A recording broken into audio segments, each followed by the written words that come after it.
three parts are very important in VFD. So we will see the circuit now. We know rectifier means what it does. It converts AC into DC. Filter is just converting pulsating DC into pure DC, and the inverter is again converting this DC into AC.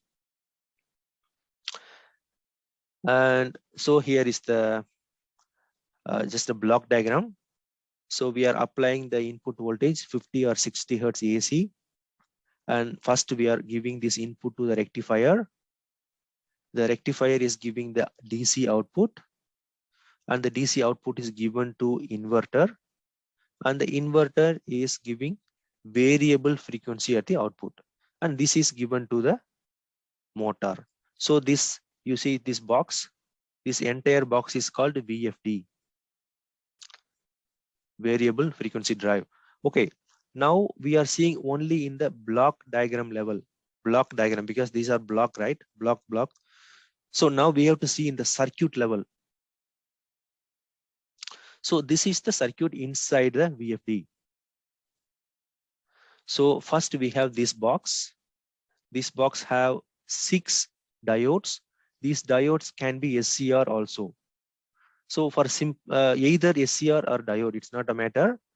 So now SCR means you can control the delay angle. Here this diode means you cannot control the delay angle. It means you will have the whatever the input voltage amplitude, the same amplitude you will get at the output also. So you cannot vary the output, but you can change the only frequency. The output of this rectifier is given to filter. This is called filter, this inductor and capacitor combination, because rectifier is giving this kind of pulsating DC. So we need to smoothen this by using the filter. The capacitor is acting as a filter. The output of the filter pure DC. So it's, for example, this is the reference level 0 volt, and you have the pure DC here. Maybe this is a plus 230 volt or 200 volt. This is a DC.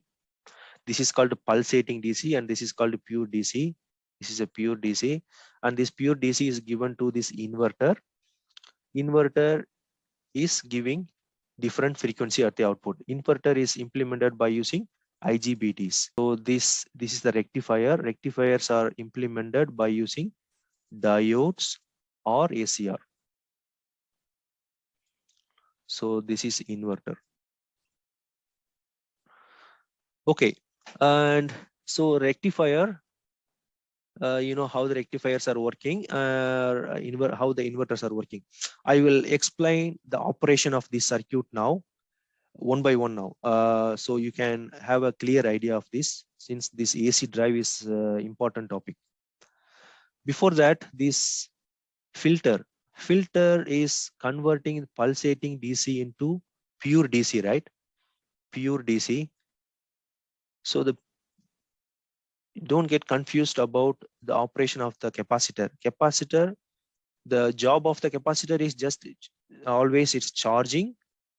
Once it's fully charged, it will discharge. So it's keep charging, discharging. That is the job of the filter. So we are getting this kind of pulses, pulsating DC. So we are charging this, but when it discharge regularly the voltage. It's nothing but, let's say we have one water pipe. So sometimes the water is flowing full pipe, but sometimes the water is only flowing half pipe. So for example, if this is a coffee machine and you are having the glass and you are putting the glass to get the coffee, sometimes the coffee comes like very fast, it's full, and sometimes it's just dropping little. So you will be annoyed, right? You will not be happy about that. So to avoid this, what can we do? So for example, we have the pipe or the hose. So here you can have one kind of tank, some kind of water tank or the coffee tank. So the coffee tank, it's not a matter, because the coffee tank, the job of the coffee tank is it's going to fill up with the coffee. So the coffee is coming either very fast or sometimes it's coming only drop. It's not a matter. The tank is just getting, and then from the tank we are getting the output. So now you put the coffee glass here. Now you get the coffee with a standard speed. For example, it will come with the same speed all the time. So this is what this coffee tank is, nothing but a capacitor. So the capacitor is just receiving this pulsating DC. It means it's sometimes it's like this. So the peak, it goes to peak and then goes down, and then it goes to peak and then goes down. It's like that. So, but it's charging everything in terms of charges. So after that, this charge is converted into electrical current, like just like this coffee. And this will be the same level when it goes outside. Okay, so this is the filter. Now we will see the operation of this rectifier and inverter, how this VFD is working. Okay, this is the circuit of the VFD, voltage variable frequency drive. So now we have the rectifier here and we have the IGBT here. So when you want to simulate this manually and understand the operation, you have to give the numbers in this order. So you should give the numbers like this. For example, let's say this one is 1 and this is 2 and this is 3 and this is 4. It's like this corner to corner is 1 and 2, and then the 3 and 4 is diagonal, and 5 and 6. And the same number order you can give for this IGBT also. So this is 1 and this is 2, corner to corner, and then the diagonal towards left. So this is 3, 4, and this is 5, and this is 6. Okay, and you have this line. You can see that how the circuit was constructed. So here I have the two diodes in the same direction. So I am connecting all the diodes together like this, the anode of these diodes and the cathodes of these diodes. And then I am taking this, it's going to the filter, and then the filter output is going to the switches. So there is the IGBTs. So here I am applying the line 1. This, let's say this is R and this is green. Maybe green is too light. Let's say this is B, blue, or B, white, or RYB. So now we have these three colors. So L1, line 1 is applying, we are applying between this diode 1 and diode 4.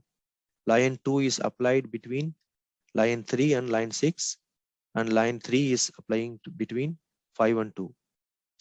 So now let us see how this is going to work. So before that, we have to also write this this combination. Let us say. So now what I'm going to do here is I'm just writing phase 1 comma phase 2, phase 1 comma phase 3. So 1 as a common. So the phase 1 means that is the line 1. So line 1 as a common, line 1 comma line 2, and line 1 comma line 3. And then I'm writing phase 2, phase 3. And then now I take the phase 2 as a common. So 2 comma 1, 2 comma 3. So I'm writing 2 comma 1, 2 comma 3. And then I am writing the 3 as a common. So I'm keeping the 3, 3 comma 1 and 3 comma 2, 3 comma 1, 3 comma 2. So here I have the phase 1, phase 2. So 1 as a common, and here 2 as a common, and here 3 as a common. So now I write in this order all the phases or all the lines in this order. Now I have to write the diodes. So you forget about this first line. I am starting with the D1 and D2. So this from the second line, you are using the diode D1 and D2. So this one, you just forget this one for now, this right side. So D1 and D2, this is the D1 and this is the D2.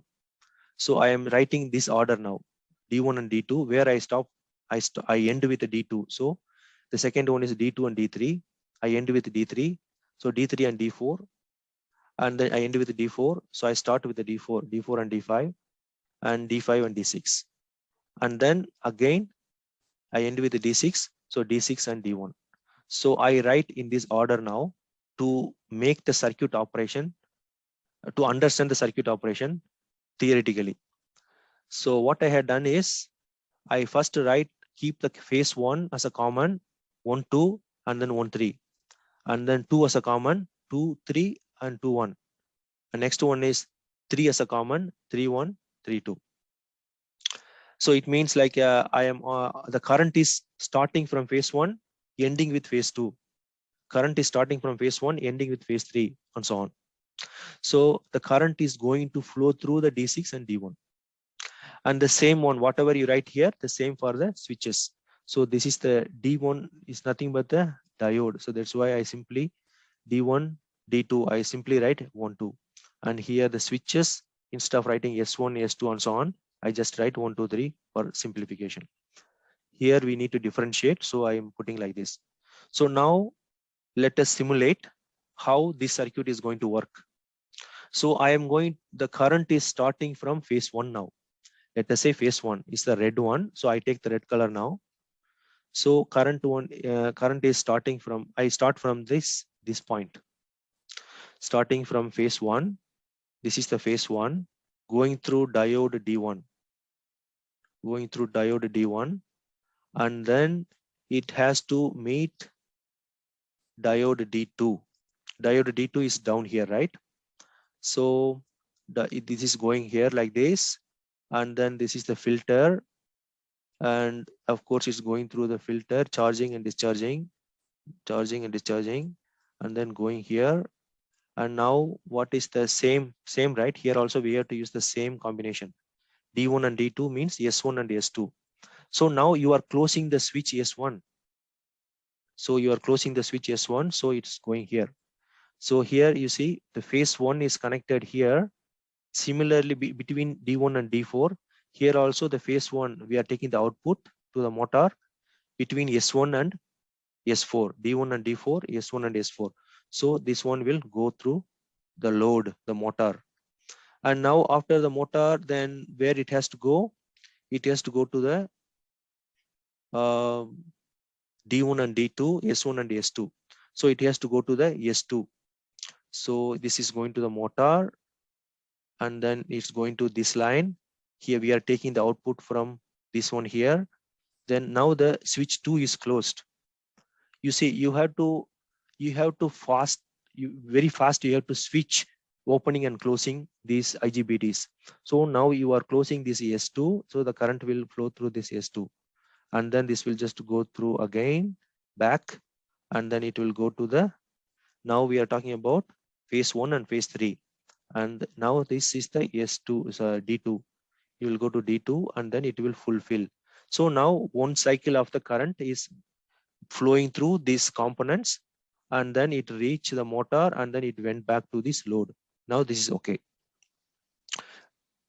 Now let's see the next cycle. Now this is B, blue color. Let's take blue color starting from phase 2. Phase 2 starting, and we are, what is the here now? We are here now. So phase 2 starting and going through D3 and D4. So where is D3? D3 is here, and then it's going through the load, and then you have to go to the switch 3, and then the switch 3 is connected to the motor in this way, and then it's going here, and then where we are going now, D4. So D4 is here, and then it has to go down like this, and then it will go here, and then now again we have to follow the same D4, and then it end up in L3, line 3. So that we are talking about D3 and D4, S3 and S4. So it ended up in line 3. D3 went through. Okay, so this you see here I made a mistake here. This is a diode 4, right? The diode 4 is not connected here. The diode 4 is connected here, L1, because we are talking about the current flow between phase 2 and phase 1. So the current is going this way, going out this way, not this one. So this is the current flow for the second loop. One more last one. Okay, this is we finished now, blue. The third color is yellow color. Let's say yellow color. So yellow color between phase 3 and phase 1. The current is starting from phase 3 and current is ending up in phase 1 via D4 and D5. So phase 3, where is the phase 3? This is the phase 3 and going through D4 and D5. So it's going to D5. This is the forward bias now. And then it's going here. And then D5, it means the switch 5. Switch 5. And the switch 5 is connected to the load here. And then we are going here. And then what is the next one? D4. So now it has to go to this path and then going to D4 down, and then it will go through this path. And now we are going to D4 again. This is the D4. This is a S4. Now we are in the D4, and then where we have to end up, because this line is connected to only this phase 1. So this is what we want, right? So we started from phase 3, line 3, and we ended up in line 1. So this is how the circuit, the current is flowing in each cycle. So this will just repeat again and again. Now we had seen 3 cycles: red, blue, yellow. This is for just one cycle, and then this will repeat again and again, and then the current will flow. This current will flow in terms of microseconds. You cannot really see that, but manually we can identify like how this works. So this is how we are now.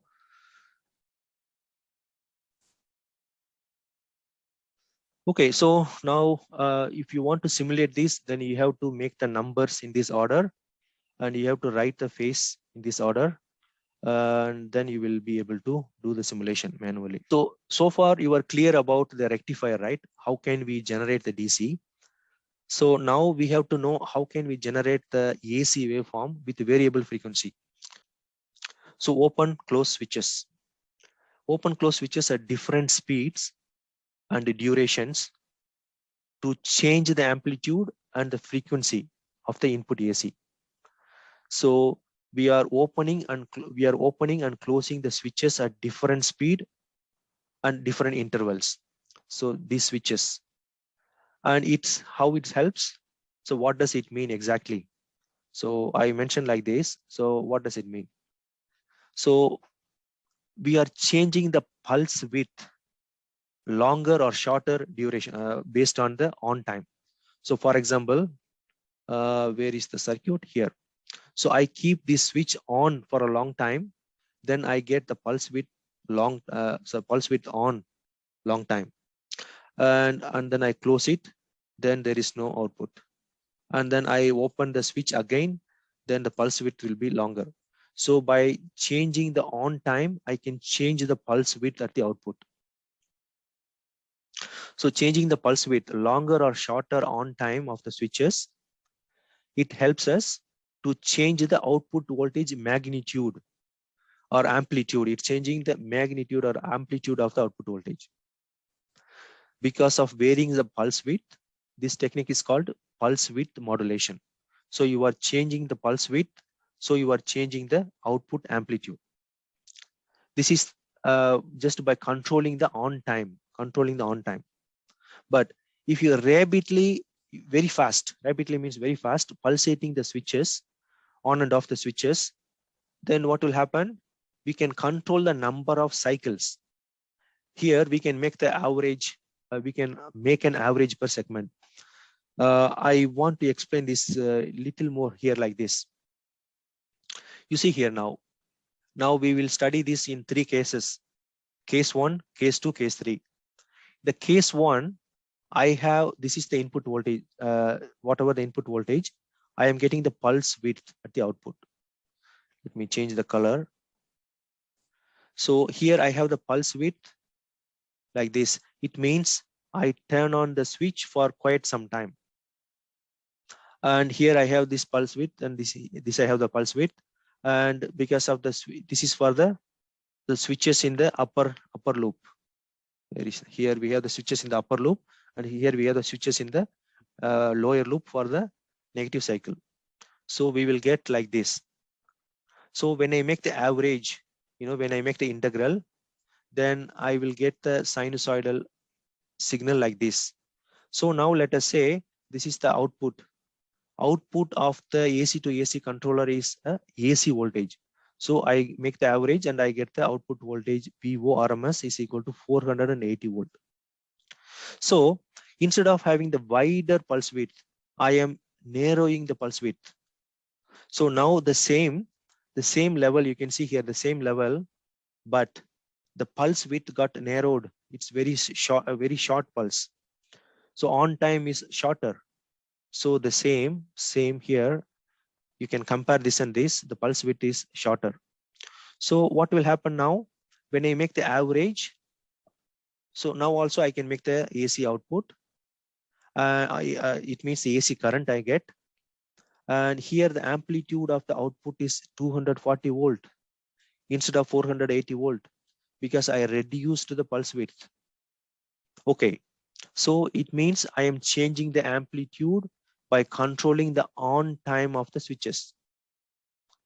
And one more thing, now the most important thing is how can you change the frequency? So now I am not doing anything with the on time. I am only going to control the off time, or I'm going to control the interval between these pulses. So instead of having this much of gap, I am going to reduce the gap now. So it means the off time is very shorter. So I'm going to have the same on time, but I'm going to reduce the gap. So now these pulse widths are very close to each other. So I have the positive side, I have the negative side. I have the positive side, I have the negative side. I have the positive side, negative side. The same time period. So I am just reducing the interval between these pulses. So now if I make the average of this one, I get the AC voltage like this. So here I have only 1 hertz. 1 hertz, 240 volt AC output. So here you can see 1 cycle, 2 cycle, 3 cycle. So I have 3 hertz. Output voltage is the same because I'm not changing the magnitude. I'm not changing the amplitude. So I'm getting the same 240 volt. So by this way, you can control the pulse width if you want to change the amplitude at the output. But you can change the switching frequency. You are reducing the off time between pulses, or you are making the pulses too close to each other, then you are changing the frequencies. So this is how the AC drive is working. So if you look at this by yourself, then you will understand what does it mean. Changing the pulse width, longer or shorter on time, result is changing the output voltage. But rapidly pulsating the switches, rapidly work on and off very fast. Switching frequency, it's called a switching frequency. So we can control the number of cycles at the output. So by changing these frequencies, you can change the torque in the motor, and then you are changing the speed of the motor. That is the entire logic or working principle of VFD. So how often you switch from positive pulses to negative pulses? It determines waveform frequency. So I mentioned here, the pulse width is the same in each case, but it doesn't need to be the same width. Here maybe a little bit narrow, it can be more narrow, or it can be more wider. So by changing the pulse width, we are only adjusting the amplitude, but if you are adjusting the gap between these pulses, you are changing the frequencies. Okay, so now we will, do you have questions for this? So one more practical information I want to give before we end up the lecture today. This is the AC drive from ABB. So in case if you are going to work for ABB in the future, the ABB is selling the AC drives all over the world. So maybe you will be able, your responsibility will be helping the customers how to use the AC drives. Of course, they have the hardware manual, but maybe you have to still help them. First of all, whenever we are going to use this AC drive to control the speed of the motor, you must read the manual or the information, because they had given all the safety instructions, mechanical and electrical installation. This is very important to read because they mention some important details like what type of cable you can use between AC drive and the motor, and what length you must use, and what kind of cable you cannot use between the motor and the AC drive. This is the AC drive.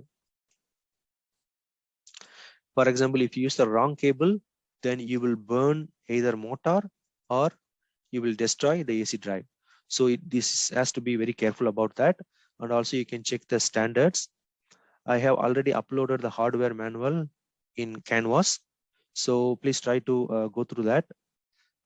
You are going to have an experiment in this VFD in the lab. So by changing the frequency, you are going to control the speed of the motor. So you at that time you can change the switching frequency, you can change the amplitude, the pulse width, then you can see what is happening at the output. So if you look at the manual, you can see what are the allowed cable lengths. For example, you can use, when you use longer and longer cable, then you will have more and more loss. So it's not advised. So you have to follow the instructions given by the manufacturer. So because this is also about the electromagnetic interference. So if you put the cable between the drive and motor, you cannot keep other cables very close to this cable because it will give some kind of electromagnetic interference. So this is called EMI. So what is the electromagnetic compatibility, EMC, of this AC drive?